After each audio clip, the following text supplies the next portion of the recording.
Era México y era 1984. A diferencia de la novela de George Orwell del mismo título, los jóvenes mexicanos no vivían en un régimen totalitario ni vigilados en todo momento por la avanzada tecnología gubernamental. Sufrían, sin embargo, las consecuencias de vivir en un país con fronteras comerciales poco flexibles, destruido económicamente y con poca tolerancia para sus expresiones culturales. Jaime Pontones, exlocutor de Rock 101. Del 84, yo no te puedo decir mucho cómo estaba el rollo juvenil.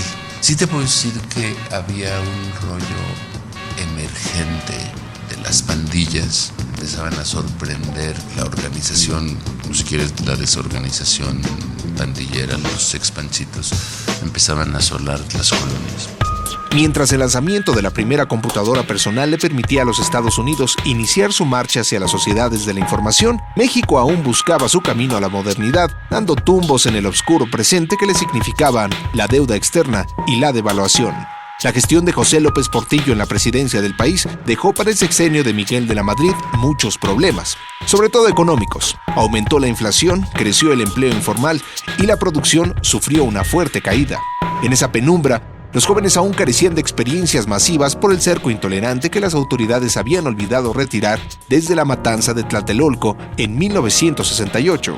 Mauricio Hammer, editor de la revista Círculo Mix-Up. Ya se ha escrito mucho al respecto. Lo que al joven se le ofrecía era la posibilidad de divertirte sanamente mientras te integrabas al mercado de trabajo, ¿no? Como profesionista o como asalariado.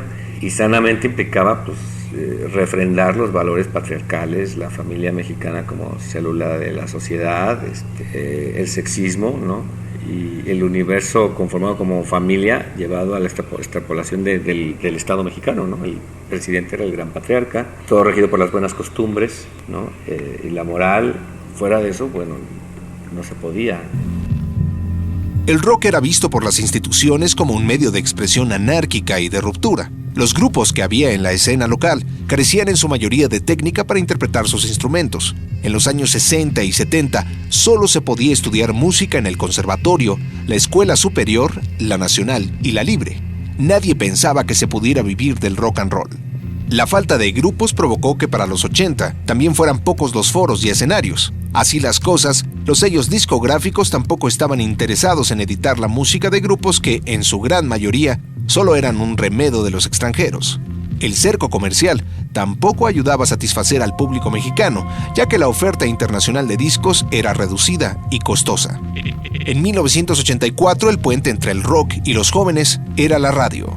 Era un país cerrado donde la televisión por cable y los viajes al extranjero eran la excepción y no la regla, donde el correo seguía cerrándose con saliva y no con un teclazo de computadora, donde los únicos artistas internacionales venían a los festivales que conducía en televisión abierta Raúl Velasco desde Acapulco, donde los jóvenes escuchaban baladistas y canciones infantiles y la mayoría de ellos no se cuestionaba si esto era lo correcto.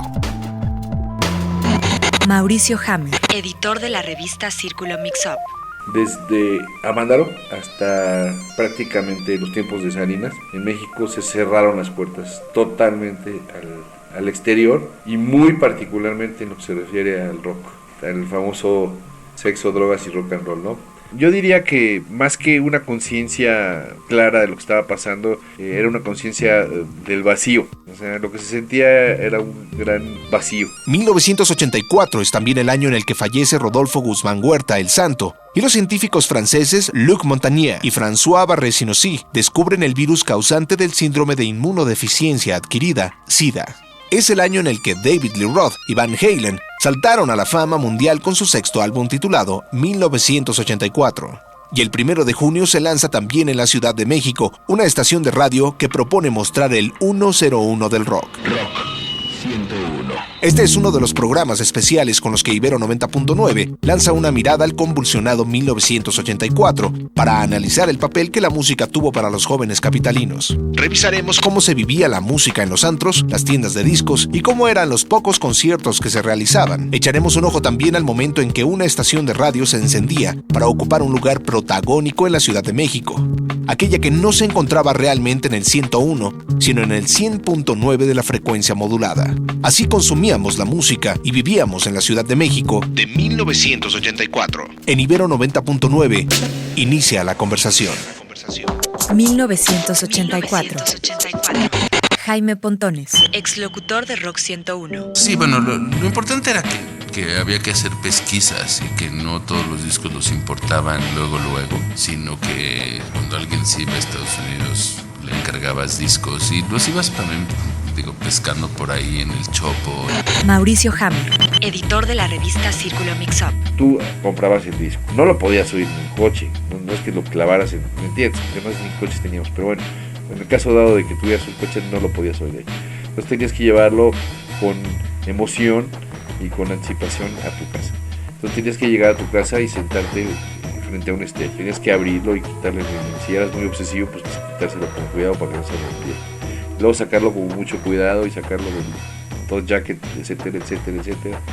Y mientras lo ponías, pues checabas lo que podías en la portada.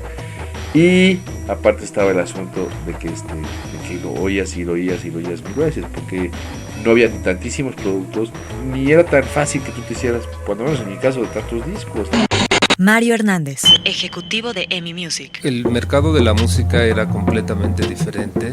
Los formatos, a principios de los 80 se lanzaban todavía sencillos, los LPs, el cassette empezaba inclusive a principios de los 80 no era muy fuerte el cassette, lo que más se vendía era el sencillo, después empezó a vender bien los LPs y posteriormente el cassette. En 1984 la música se compraba, y se compraba cara. La rigidez en las leyes de importación hacían que los acetatos y cassettes editados fuera de nuestras fronteras tuvieran un alto costo. Faltaban aún 10 años para la llegada del Tratado de Libre Comercio, y con él la posibilidad de importar libre y legalmente material discográfico.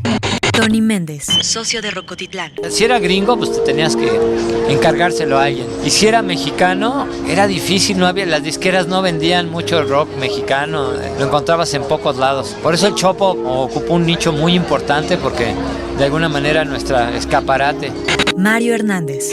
Ejecutivo de EMI Music. Había muchas tiendas en las colonias que pues vendían los éxitos que estaban sonando en la radio. Había muy pocas tiendas especializadas, 2 o 3, en donde podías comprar el disco importado. A excepción de algunas tiendas independientes preocupadas por acercar las novedades musicales de vanguardia, la mayoría de la música rock que se escuchaba en 1984 provenía de la radio y se compraba en los supermercados. Jesús Iturralde. Exlocutor de Rock 101. Estamos hablando de los 80s, eran tiendas de discos importados, ¿no? Cuando querías encontrar cosas que no te encontrabas en el departamento de discos de la Comer ni cosas por el estilo. Me acuerdo de Super Sound, que estaba ahí en Polanco, era muy buena tienda. Me acuerdo de Ave Discos, estaba en Tíber, Kip 70, que todavía, a los 80s todavía tenía lo suyo. Pacho. Integrante de Maldita Vecindad y Los Hijos del Quinto Patio. Bueno, estaba Disco Ser, estaba Margolin, si mal no recuerdo, estaba Yoko, Sonic Sound, estaba Hip 70 y pues eran paraísos, porque si era llegar a un lugar donde era un enclave, donde podías encontrar gente afín a ti. Mauricio Hammer. Pues eran mucho más familiares, mucho más entrañables, mucho más como lo que puede ser una pequeña librería o una pequeña cafetería. En Super Sound, que era una tienda especializada que estaba en Polanco. En Ave Discos también. Dominique Peralta. Exlocutora de Rock 101. Y cuando iba alguien o yo iba en la Casa de las Brujas, no existían estas grandes cadenas de discos que hay actualmente. En Sanborns, por supuesto que no encontrabas nada de lo que se tocaba en la estación, pero ni soñarlo, ¿no? Tony Méndez. Socio de Rocotitlán. Aquarius era buenísimo en Satélite, en la Roma, Rock Shop. Ave Discos era famosísimo. Se hicieron luego como más de jazz, pero tenían las primicias así de los primeros discos que iban llegando. Mario Hernández. Ejecutivo de EMI Music. La tienda que mejor surtido tenía en cuanto a sencillos era Ave Discos. Para mí era como que en la que yo encontraba las cosas que más me gustaban, ¿no? Aunque bueno, también compraba en las otras, ¿no? Como te menciono, Super Sound, Aquarius. Aquarius era y sigue siendo una tienda muy especializada en rock progresivo, el glam rock de los 80. Era lo que manejaban, ¿no? Ahí no te podías encontrar un disco de Stevie Wonder o Diana Ross. Willie Damage. Exlocutor de Rock 101. Antes de entrar a Rock 101 fui fan de la estación y para ser fan de la estación primero tenías que haber pasado por Super Sound o por Rock Express, que eran las tiendas chingonas en donde se conseguía música chingona al precio que debía ser, porque en esa época también estaba Sorba, pero eran unos rateros, cabrón. Antes de Sorba estuvo Discos Brillos, tenían 3-4 tiendas por aquí por allí que tenían catálogos buenísimos, pero no sé si no las supieron manejar o qué les pasó, tronaron. Mauricio Hammer. Era muy diferente la experiencia de comprar discos. La experiencia de comprar el vinil yo la veo muy diferente de la experiencia de comprar el CD. Se me hace radicalmente diferente porque con el vinil la conexión emocional era mucho más fuerte. El arte era enorme, lo podías estar viendo durante todo el tiempo que estabas subiendo el disco. La experiencia de oír un disco no era lo mismo que oír un CD, porque normalmente el disco lo oyes en tu casa, entonces era un momento especial, era un lugar especial, o sea, tú le dedicabas un tiempo y un espacio determinado a un disco. Aún así, desde los años 60 la Ciudad de México tenía un oasis en el número 1866 de Insurgente Sur. El espacio, en sus mejores momentos, combinó a una tienda de discos y parafernalia con un pequeño foro de conciertos. Se llamaba simplemente Hip 70. El nombre de su dueño, Armando Blanco, se ha perdido en el tiempo. La llegada de Mix Up y Tower Records en los 90 impiden recordar que alguna vez las tiendas de discos fueron también ventanas de la contracultura. Desde 1968, Hip 70 fue uno de los pocos lugares del Distrito Federal en el que los jóvenes podían pasar la tarde escuchando o comprando música. En 1984, aún eran pocas las tiendas en las que podría adquirirse discos de rock. Benjamín Salcedo, exlocutor de Rock 101. Fíjate que yo tenía la suerte de vivir en la colonia Florida. Yo vivía en la calle de Tecoyotitla y Tecoyotitla es paralela a Insurgente Sur. Entonces yo caminaba 100 metros y estaba en Hip 70. Entonces en las tardes después de la universidad era muy común que me saliera, me iba caminando, iba con Armando Blanco y oye, ¿qué hay nuevo? No, pues deja de ponerte un discazo nuevo que acaba de llegar, y te ponía toda la música que te pudieras imaginar. Pasaba horas ahí sentado oyendo cosas. Tony Méndez, socio de Rocotitlán. Pues Hip 70, que además fue un antro que fue nuestro papá de todos los antros, que el señor Armando Blanco, que se la rifó y es uno de los papás del movimiento, porque pues también se aferró, cabrón, y quién sabe cómo en un huevito del lugar hizo un movimiento y tocaba el tri, y tocaba el Aragán, y tocaba el Batis, tocaban los Dux, tocaba todos los de esa época, y este cabrón pues pudo resistir y llegó hasta por ahí de los 80s todavía. Entonces Hip 70 vendía discos rarísimos, de los más extraños, ahí podías conseguir todo lo más extraño. En el libro 20 años de aventuras Hip 70, Armando Blanco narra que la idea de abrir la tienda le vino en un departamento de la Ciudad de México. Hipnotizado por la decoración de luz negra que le presumían sus anfitriones en una reunión, tuvo la idea de abrir Hip 70, una tienda, dice él, donde se vendieran colgajos, parafernalia, pósters, huaraches, discos y camisetas.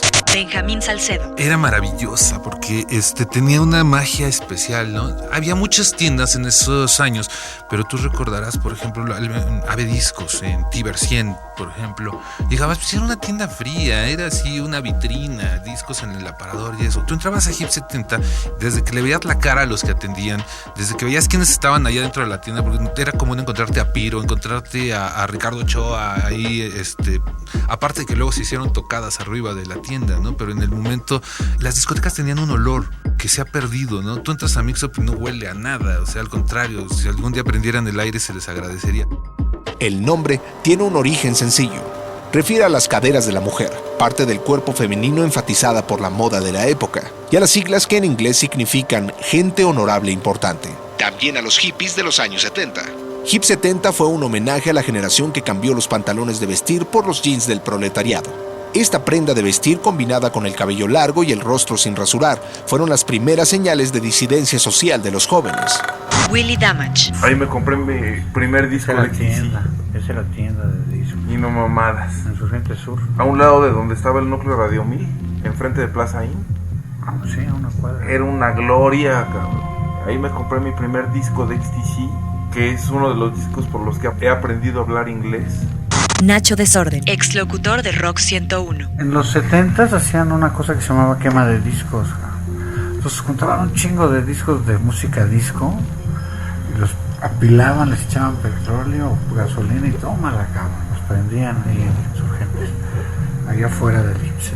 Sí, porque ahí comprabas rock. Willy Damage. Yo era cliente de todo eso en la medida que mis 5 pesos de domingo me lo permitían. Pues era donde se podía comprar cosas buenas, ¿no?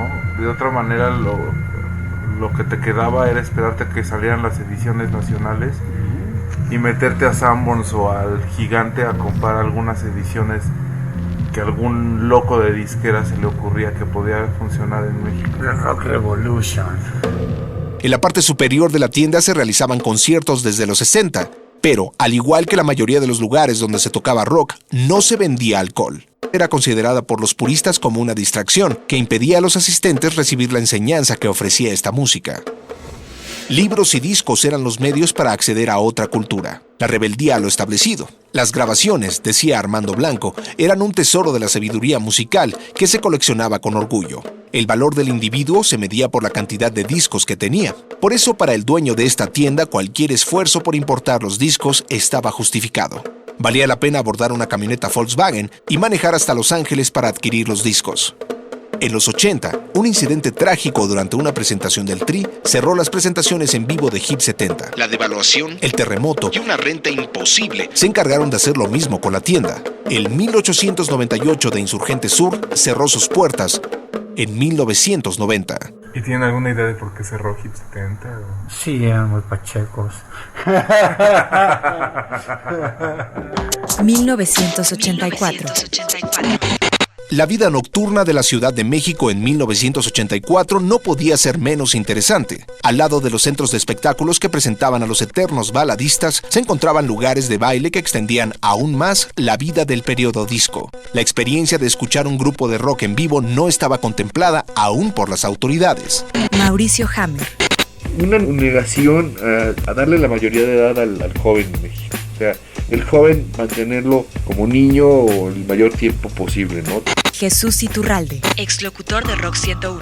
El concepto como conoce el antro hoy en día no existía. Había discos, así le decíamos, que ibas a bailar música disco. O había lugares como Rocotitlán que ibas a oír grupos en vivo. Pero este concepto de música grabada donde mezclas donde hay rock o puedes mezclar otras cosas, lo que hoy en día puede ser un antro, no existía. De hecho, salió en los 80s con Rockstock, que yo creo que fue el primero que rompió con el rollo de hacer un lugar, tenga las funciones que tiene una disco, pero la música es más rock and rollera.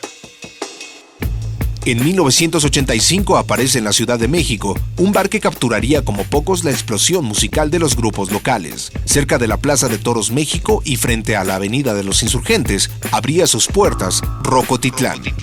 Rocotitlán surge... Tony Méndez. Es el hijo de un antro que abrimos en Coyoacán en el 82 que se llamaba La Rocola. Era un lugar donde empezamos el movimiento de rock de los 80s con Botellita de Jerez, que eran nuestros hermanos de casa. Tocábamos Querigma y Botellita de Jerez. Éramos los estelares o los que abríamos casi todos los fines de semana. En 1985 Sergio Arau, el de Botellita de Jerez, encuentra el local de Rocotitlán y se inaugura Rocotitlán siendo los dueños los Botellos, Armando, Paco, Sergio, Fernando Arau y Thierry Gautier, que es por ahí un productor de música, un ingeniero. Y ellos son los primeros dueños de Rocotitlán. En el 85 inauguramos Querigma y Botellita de Jerez. Botella es el primer grupo en tocar en Rocotitlán y Querigma el primero que cierra los conciertos. A las pocas semanas, Rocotitlán era ya el principal escaparate de los grupos de rock mexicano.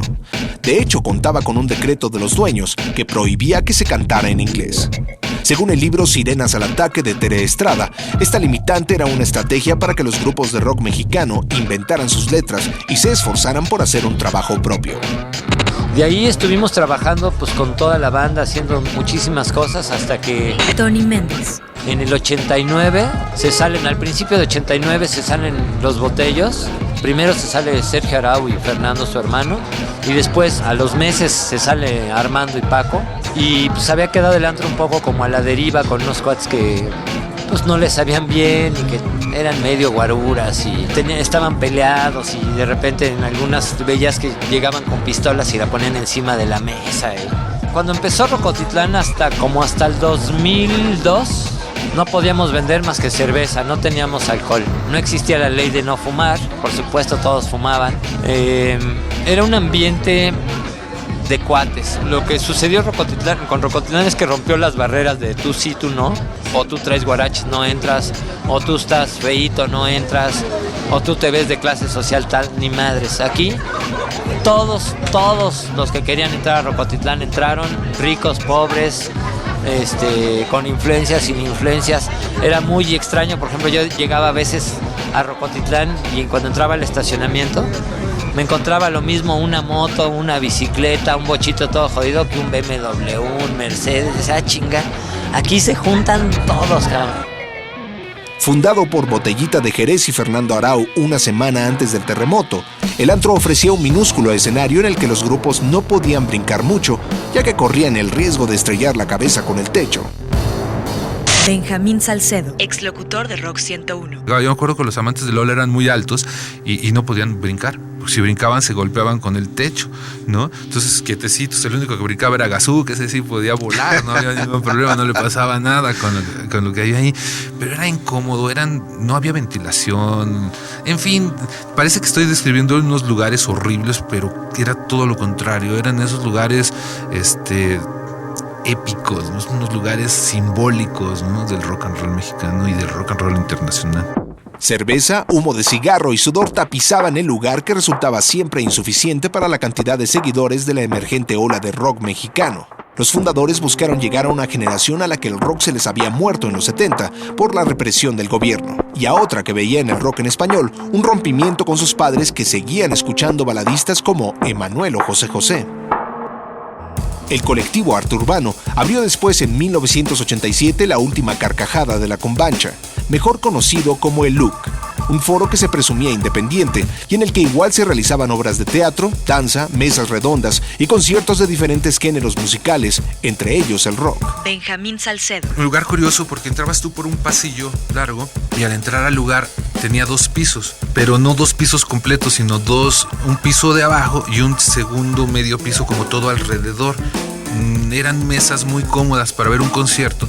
Pues si tenías una mesa en el piso de arriba, pues no te tapaba absolutamente nadie, ¿no? Así pude ver a grupos como los Cramps, que abajo se estaban matando por ellos, y yo desde arriba, desde la periquera, tranquilamente asomado.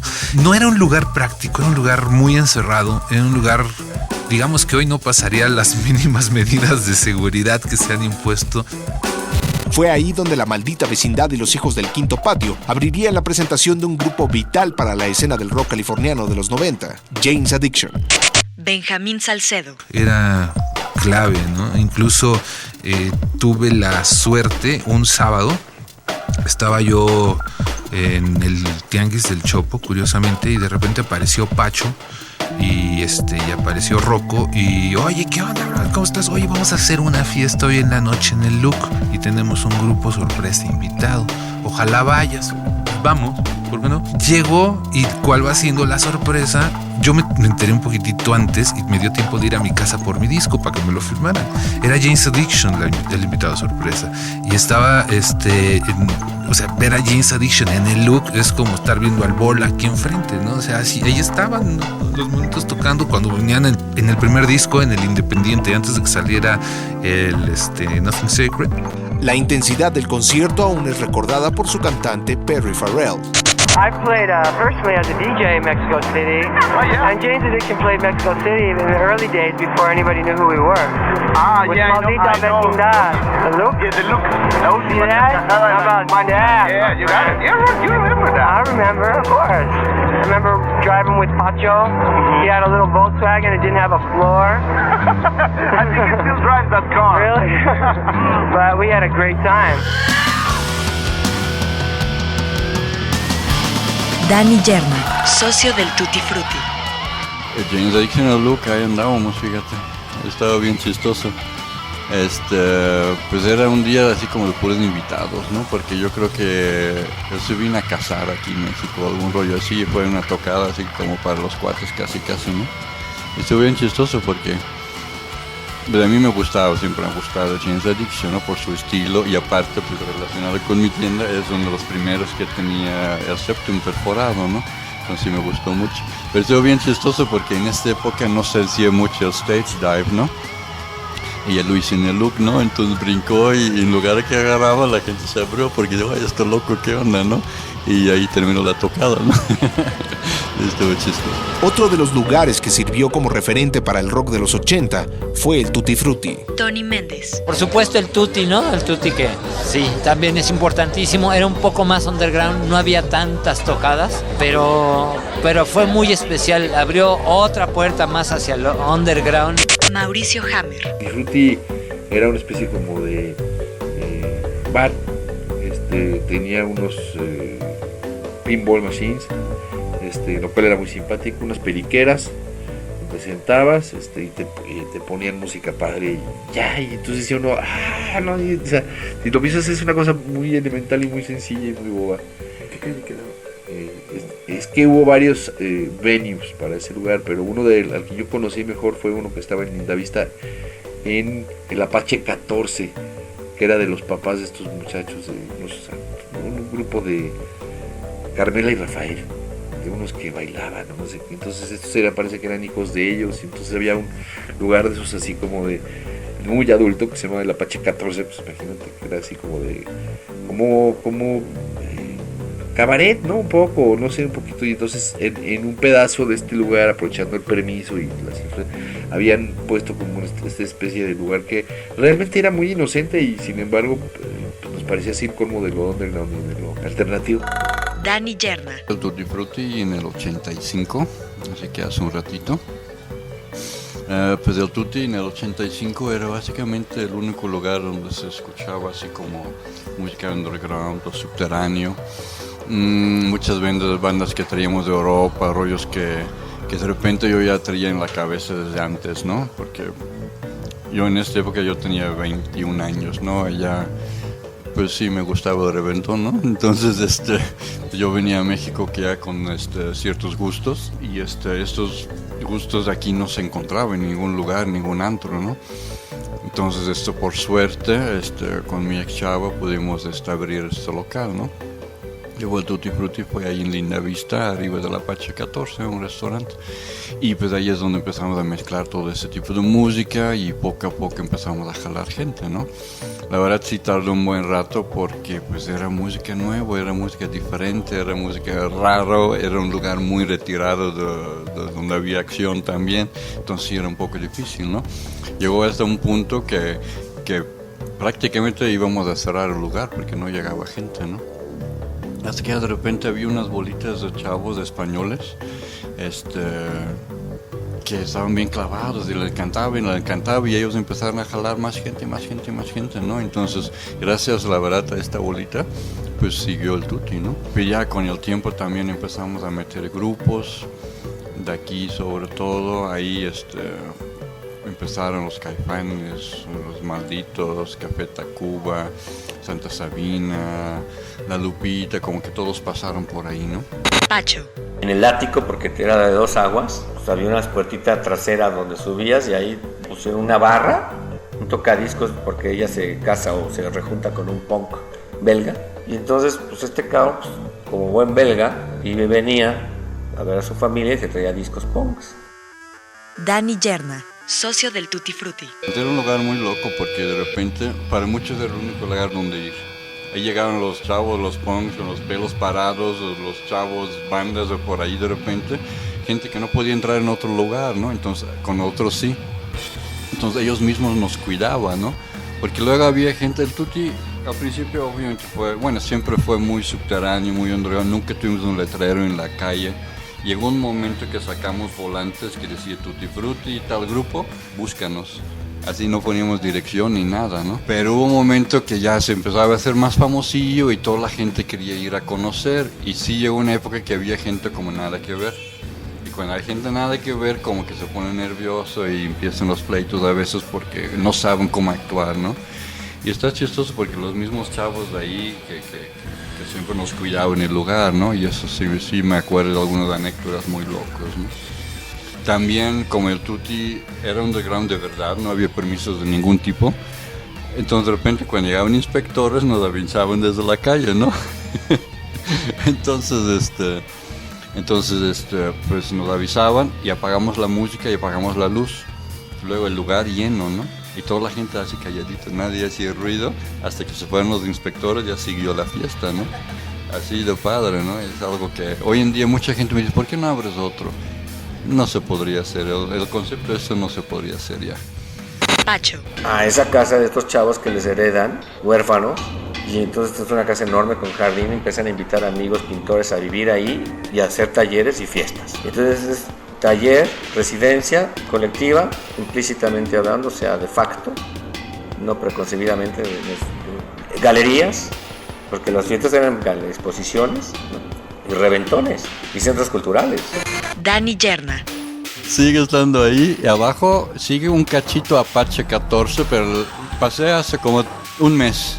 Y una parte sigue siendo Capache, como que lo vi muy raro, creo que está cerrado. La esquinita ya es un Oxxo, un 7-Eleven, uno de estos. Y la parte de arriba donde era el Tutti, lo ampliaron, donde estaba el estacionamiento, lo cerraron todo. Y es una iglesia cristiana.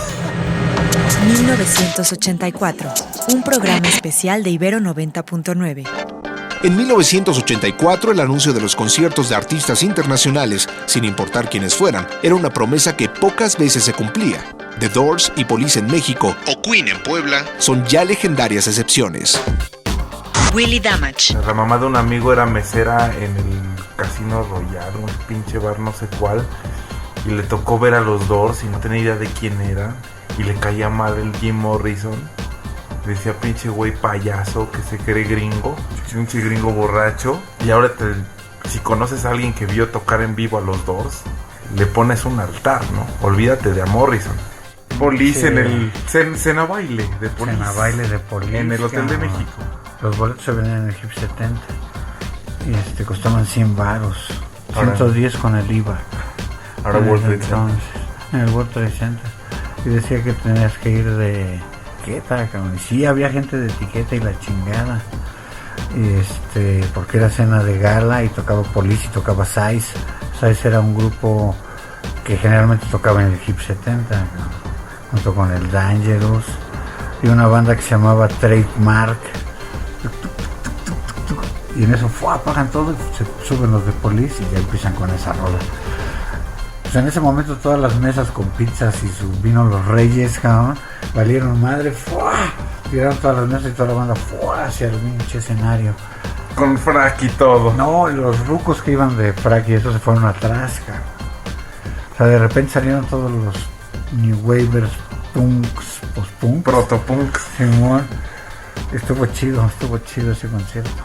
Dani Gerna. Socio del Tutti Frutti. Y así otros que yo he ido que la verdad más bien ibas porque no había otra cosa, ¿no? Yo incluso casi me da esta pena decirlo, pero yo fui a ver a Rod Stewart a Querétaro, ¿no?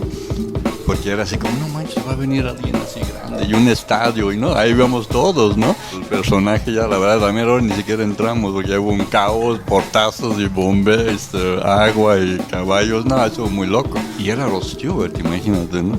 Nacho Desorden. No había rock, o sea, no había conciertos, de repente había uno al año y venía Deep Purple en el estadio donde ahora juega el Cruz Azul, y nada más venía uno de Deep Purple, ¿no? Y venía Blackout Arkansas, la chingada. Jesús Iturralde, exlocutor de Rock 101. Yo mira, el primero que me acuerdo incluso es 70s, que fue cuando vino Chicago, al auditorio, fueron 2 días, el primer día fue un desmadre, portazo, la chingada, Claro, la gente estaba que se pelaba o sea, tenía un chingo de sed, ¿no? De estas cosas. El día que llegaba un concierto, pues, todo el mundo estaba desbocado, obviamente, pues si llevabas 2 años o 3 esperando que hubiera un chance, ¿no?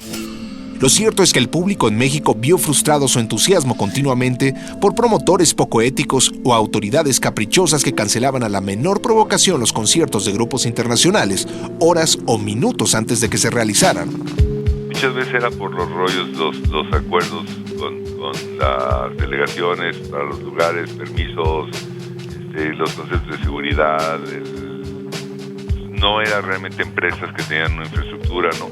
Para hacer eso, por ejemplo, que te digo, pues eran los de Supersound, los de la tienda de discos, se la aventaron, la hicieron con nosotros en Rock 101, la publicidad y todo, y me acuerdo que a la hora, que siempre, ¿no? Una bronca ahí con la delegación, ya no se hizo bien, pero siempre no se hizo, ¿no? Benjamín Salcedo. Como bien lo dices, no había conciertos, se cancelaban por cualquier razón. A mí me tocó la cancelación de San Luis Potosí de Black Sabbath, estando en San Luis Potosí ya, ¿no? Me tocó la cancelación de Blue Oyster Cult, Palacio de los Deportes, también ya estando casi en la puerta. En fin, era muy común. Otros que eran inventados, ¿no? Como el de Pixies y Front 242, que nunca sucedió y que todos creíamos que se iba a pasar. Era curioso. Pero de los conciertos que más importancia tuvieron, yo podría decirte, el primero de Soda Stereo en México fue el primer gran show de rock en español que nos tocó vivir. Tony Méndez. Sí, se canceló el concierto, se boicoteó. El cuate que hizo el concierto, un cuate muy muy serio, no recuerdo su nombre, pero perdió hasta la camisa.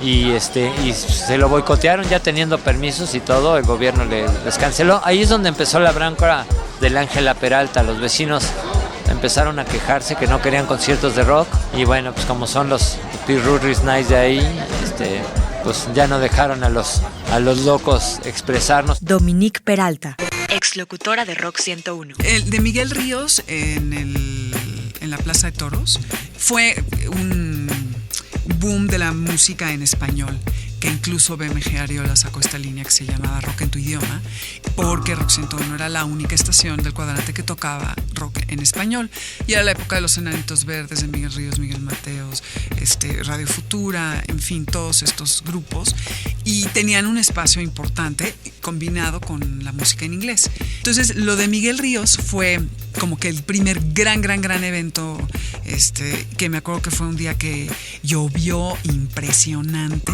y la gente se quedó, y él no, como que no iba a salir, y si salía y no salía, y al final salió, y la gente, bueno, se desgarraba así las vestiduras, y fue espectacular ese concierto.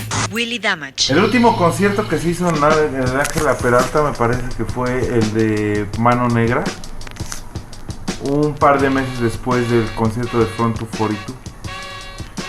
El concierto de Front 242 provocó que fuera el de Mano Negra el último. El de Mano Negra se hizo solo y gracias solo al Festival Cervantino, porque como era una institución cultural tenían el permiso de hacer un concierto. Tocó Café Tacuba, tocó La Maldita Vecindad y tocó Mano Negra. Después cerraron. Antes de ese concierto, el de Front 242 fue un pinche aquelarre. Eran 2 fechas, vendí sold out, y la primera pues hubo un desmadre punk rocker a la puerta. Iba llegando la delegada en ese momento no sé quién era. ¡Puah! Le cae una pinche botella a los pies. La hermana de Pontones. La hermana de Pontones. ¡Puah! Le cae una pinche botella a los pies de toda la banda que quería hacer portazo. Fue un desmadre.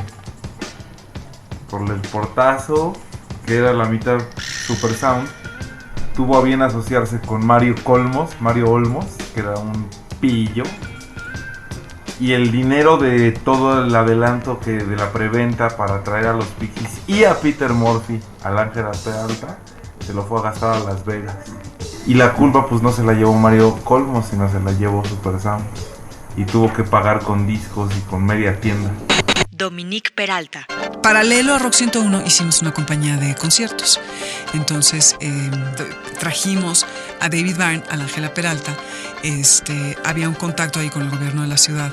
Entonces la idea era que la Ángela Peralta fuera un foro, además de Rockstock, que era más pequeño, a donde constantemente pudiéramos traer un tipo de grupos que fueran como para ese aforo, que no me acuerdo, pero es 1,000, 2,000 personas. Es muy chico, pero es un lugar increíble. Lo malo es que está metido en esta zona residencial y que pues los vecinos no les encantó la idea.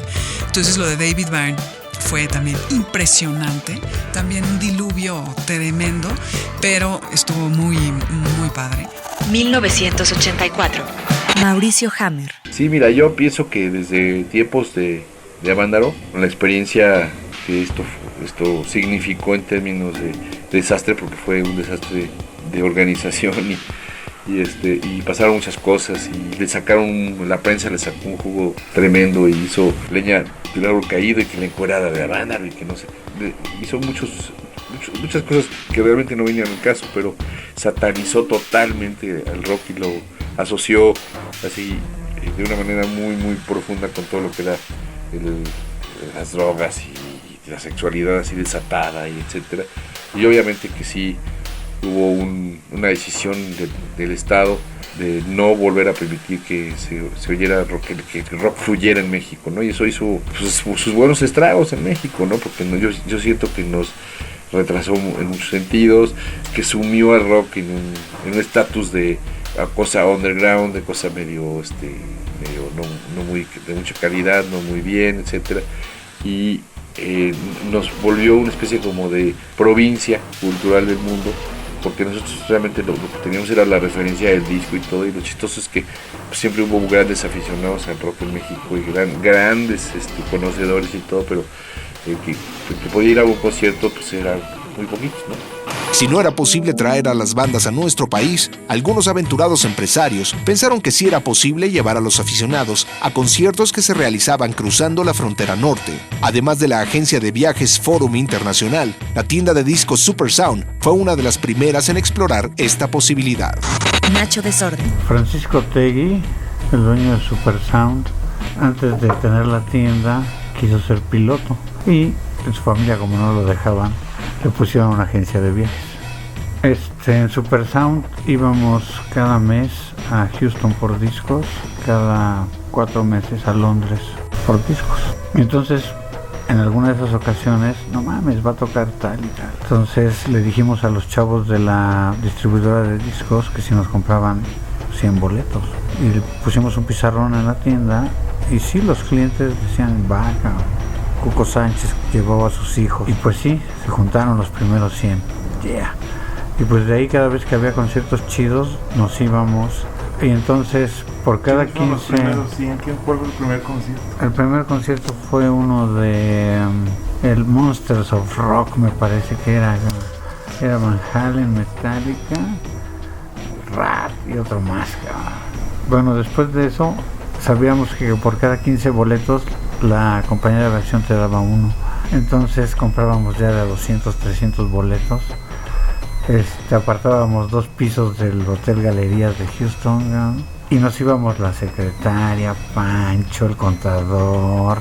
Pancho era el mensajero. Nos íbamos todos a ver los conciertos y de regreso les decíamos a cada cliente, pues llévate estos 10, me los das allá en México para no pagar impuestos, ¿no? Entonces cada uno se llevaba 10, ya nos traíamos 500 discos, 600, 700 discos sin pagar impuestos. Estaba chido. Además de que traíamos los que sí pagábamos impuestos, ¿no? A más de 50 conciertos. Así desde, por ejemplo, una vez fuimos a ver a Pink Floyd, ¿no? Pero un día antes tocaba R.E.M. en el pinche Summit, que era un chingaderita junto al Astrodome donde tocaba Pink Floyd, y al otro día fuimos a ver a los Red Hot Chili Peppers a un bar, todavía no tenían ni discos los Peppers, y entonces cada vez que íbamos nos quedábamos 3-4 días y veíamos un chingo de conciertos, y todos los boletos estaban pegados en la pared de Super Sound de los conciertos a los que íbamos, pero sí fue un buen negocio, nos salía gratis ir.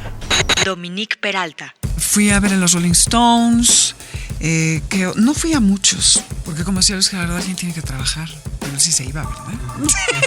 Y Jaime también. Entonces, Lini y yo siempre nos quedábamos, pobres de nosotros. Sí. 1984.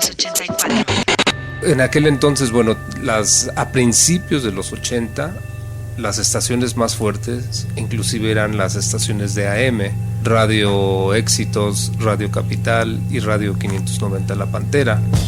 La radio musical en los 80 fue el catalizador de muchos géneros musicales. Con la llegada de la frecuencia modulada, los radiodifusores tenían una nueva ventana que los obligó a buscar propuestas que explotaran la calidad de transmisión del nuevo medio y ofrecer solamente propuestas dentro del formato musical. Es así como las estaciones WFM Rock Stereo, Radio Hits y posteriormente Rock 101 acercaron al público diferentes opciones de música en inglés. Jaime Pontones, exlocutor de Rock 101. En ese momento yo no oía radio, no tenía la más remota idea de lo que pasaba en el radio. Yo había dejado de oír radio hacía tiempo con Radio Capital, después Radio Educación, hasta que ya abandoné el radio y me dediqué a oír mis musiquitas, ¿no? Cuando en el coche ya podías poner un buen aparatito para oír cassettes, yo me dedicaba a oír mi musiquita, estaba completamente aislado de lo que sucedía en la radio y creo que también en la tele, o sobre todo en la tele. Entonces cuando estos chicos me dicen, oye, pues está esta estación de radio, yo jamás la había oído en mi vida. Creo que el día que iba a salir con mi programa fue el día que empecé como a oír a ver de qué se trataba el asunto. Benjamín Salcedo. Pues ha habido muchos programas de radio que llamaban la atención y que gustaban, ¿no? Yo de niño, te estoy hablando a los 13, 14 años, escuchaba Vibraciones en Capital, ¿no? Radio Capital, Radio Éxitos, La Pantera, eran programas, sobre todo en AM, eran estaciones donde tenías mucho acceso a la información. Mario Hernández, ejecutivo de EMI Music. A mediados de los 80 hubo como un cambio en la radio, porque empezó a estar más fuerte la FM. Y entonces fue cuando le cambiaron a Sonomil a Rock 101, salió WFM con el formato que todos recordamos.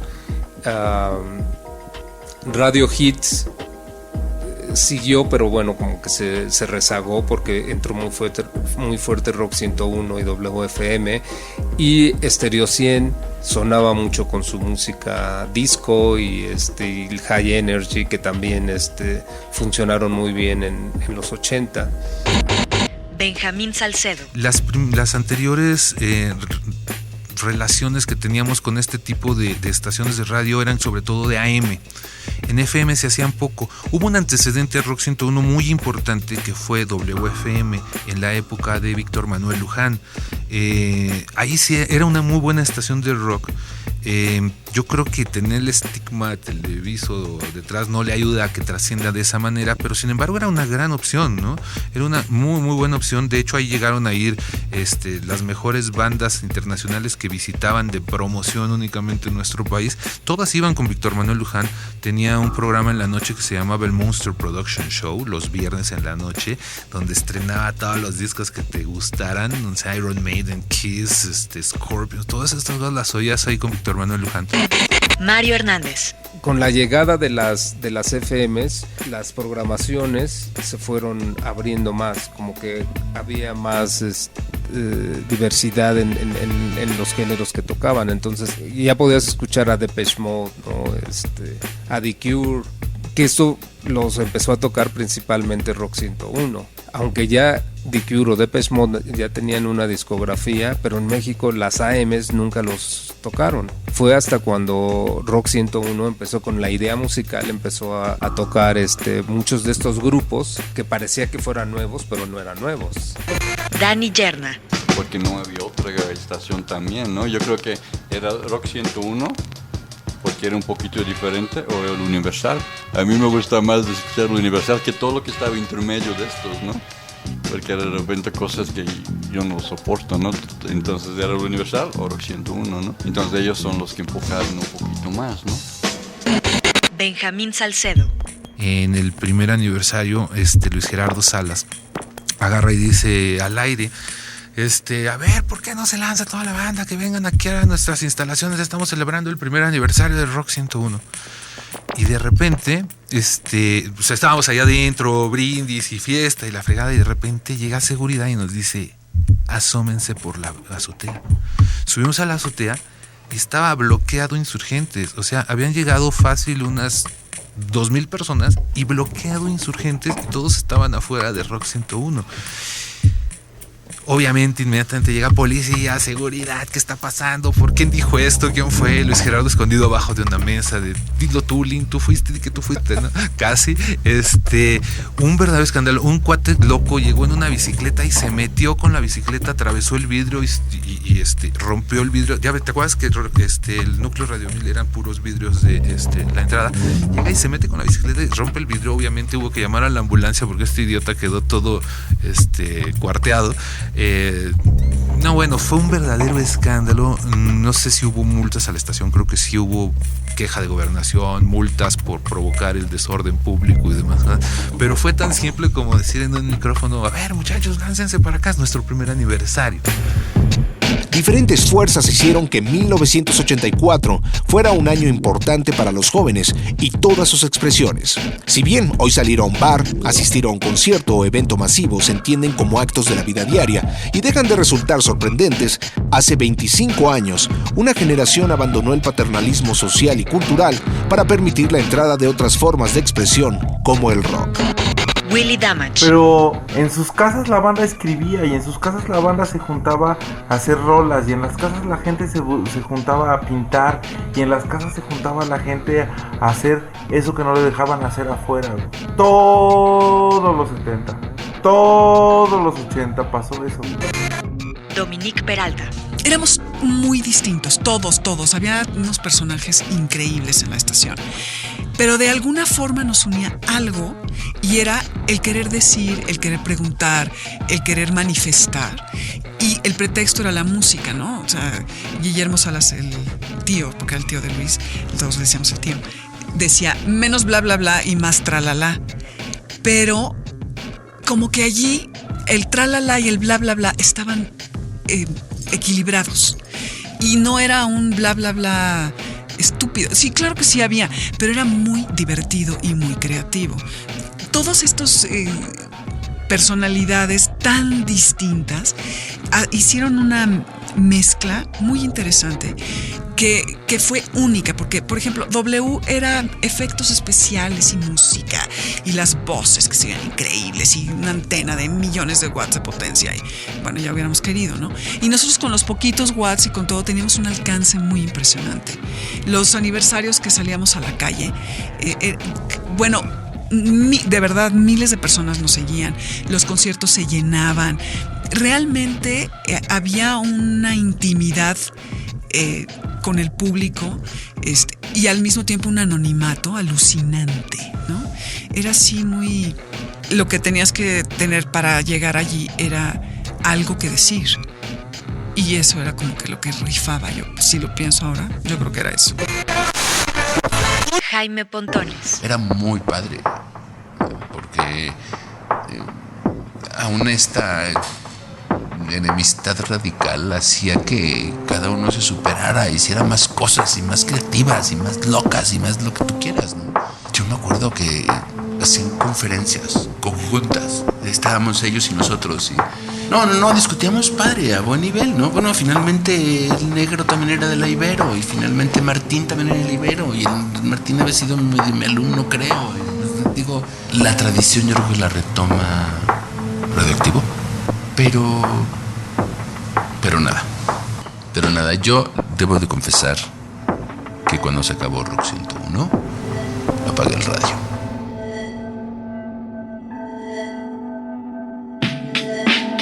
Paradójicamente, el terremoto que ocurriría un año después se encargaría de sepultar a 40,000 personas y destruir totalmente a 30,000 edificios.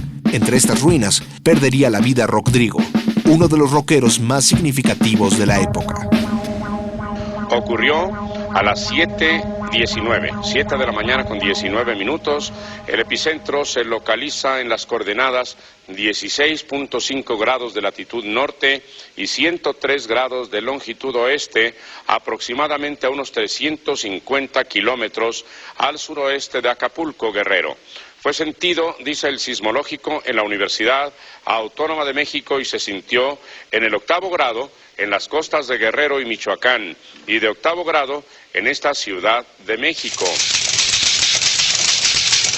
No se asusten, vamos a quedarnos. Les doy la hora, 7 de la mañana, 7 de la mañana, 19 minutos 42 segundos, tiempo del centro de México. Sigue temblando un poquitito, pero pues vamos a tomarlo con una gran tranquilidad. Vamos a esperar un segundo para poder hablar. 1984 fue una producción de Ibero 90.9.